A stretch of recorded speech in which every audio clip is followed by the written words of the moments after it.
ఆజ్ఞాయామిత తేజసే శృతిపదైర్వేద్యాయ సాధ్యాయతే విద్యానందమయాత్మనే త్రిజగత సంరక్షణోద్యోగినే ధ్యేయాయాఖిలయోగివి సురగణైర్గేయాయ మాయావినే సమ్యక్ తాండవ సంభ్రమాయ జటినే సేయం నతి సంభవే.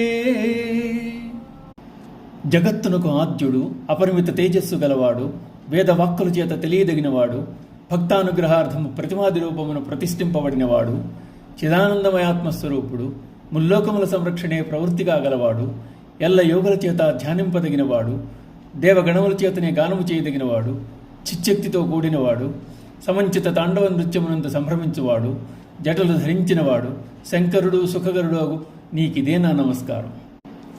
శుద్ధరూపుడుకు సింహనుకు నమస్కరిస్తున్నాను. శివుడు ఆదిదేవుడు, ఆద్యంతములు లేనివాడు. అతడికి ముందు కానీ చివర కానీ లేవు.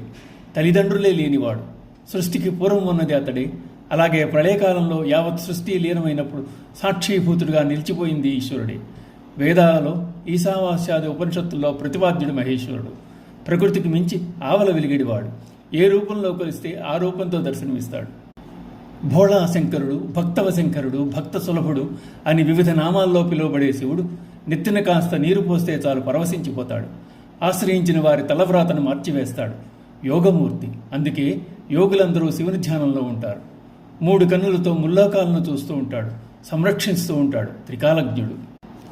అతడు జగద్గురుడు, వ్యక్తావ్యక్త స్వరూపుడు, సనాతనుడు, ఓంకారమయుడు, అతీతుడు, విరాట్పురుషుడు, విశ్వరూపుడు, అప్రమేయుడు. అతడే సత్యం. చరాచర జగత్యావత్తు అతడిపైనే ఆధారపడి ఉంది. అంతటి మహిమాన్వితుడు కాబట్టే సురలందరూ అతన్ని కీర్తిస్తూ ఉంటారు.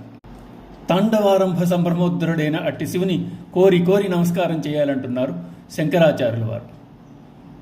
ఓం నమః శివాయ.